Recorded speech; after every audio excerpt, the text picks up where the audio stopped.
പാലക്കാട് കോൺഗ്രസിനുണ്ടായ പടുകൂറ്റൻ വിജയം.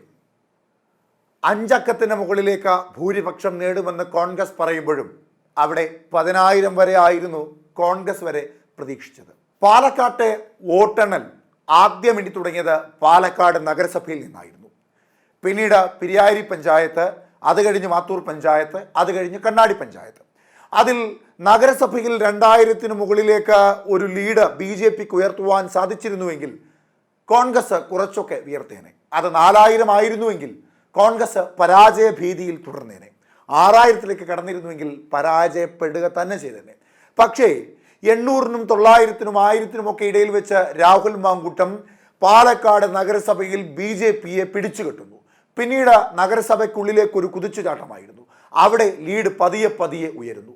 പിന്നീട് കോൺഗ്രസിൻ്റെ തന്നെ പൊന്നാപുരം കോട്ടയായ പിരിയാരി പഞ്ചായത്ത് രാഹുൽ മാങ്കൂട്ടത്തിനെ ഇരുകൈ നീട്ടി സ്വീകരിക്കുന്നു.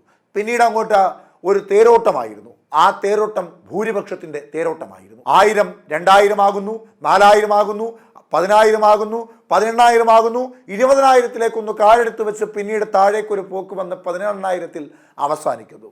അങ്ങനെയായിരുന്നു രാഹുൽ മാങ്കൂട്ടത്തിൻ്റെ ഭൂരിപക്ഷ വളർച്ചയുടെ ചിത്രം.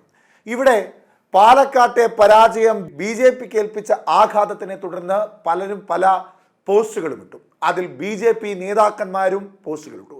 എന്നാൽ കോൺഗ്രസിലെ ഒരു കാലത്തെ ഏറ്റവും പ്രധാനപ്പെട്ട നേതാവും കോൺഗ്രസിൻ്റെ മുഖ്യമന്ത്രിയുമായിരുന്ന കെ കരുണാകരൻ്റെ മകൾ പത്മജ വേണുഗോപാൽ കോൺഗ്രസ് വിട്ട് BJPയിലേക്ക് പോയതിനു ശേഷം നിരവധി തവണ കോൺഗ്രസിനെ കടന്നാക്രമിച്ചിട്ടുണ്ട്. കോൺഗ്രസ് ഒരു വർഗീയ പാർട്ടിയാണ് എന്ന രീതിയിൽ തന്നെ പറഞ്ഞിട്ടുമുണ്ട്.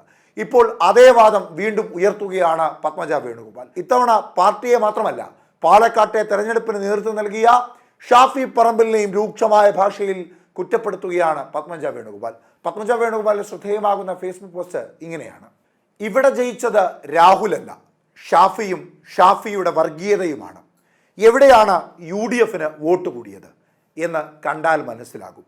ഇല്ലാത്ത വർഗീയത പറഞ്ഞ് ജനങ്ങളെ തമ്മിലടിപ്പിക്കുന്ന ഈ വൃത്തികെട്ട രാഷ്ട്രീയം നിർത്തിയില്ലെങ്കിൽ നിങ്ങൾക്കുടനെ പണി കിട്ടും. എന്തായാലും ഒരു ഭരണവിരുദ്ധ വികാരവും ഇവിടെ ഇല്ല എന്ന് ചേലക്കര തെളിയിച്ചു. BJPയും സ്വയം ഒരു ആത്മപരിശോധന നടത്തണം.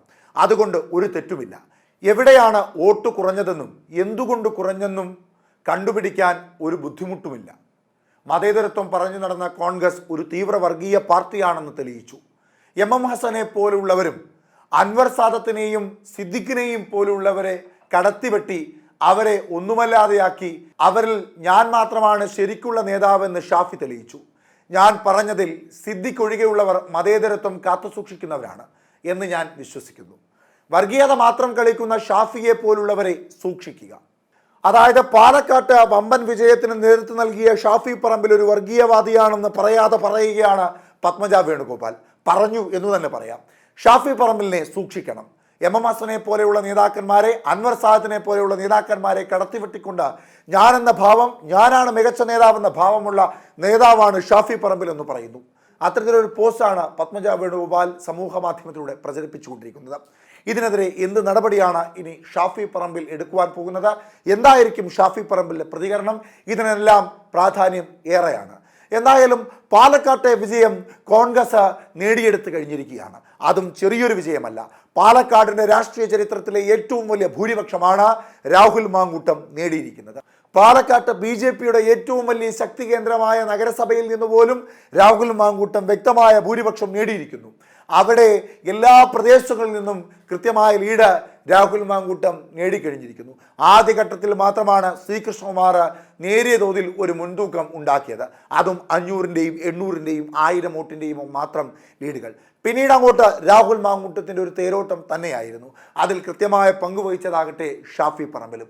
ആ ഷാഫി പറമ്പിലിനെയാണ് സൂക്ഷിക്കണമെന്നും ആ ഷാഫി പറമ്പിലാണ് വർഗീയവാദിയാണെന്നും ഒക്കെ പറഞ്ഞുകൊണ്ട് പത്മജ വേണുഗോപാൽ ഇപ്പോൾ ഫേസ്ബുക്കിൽ ഒരു പോസ്റ്റ് ഇട്ടിരിക്കുന്നത്.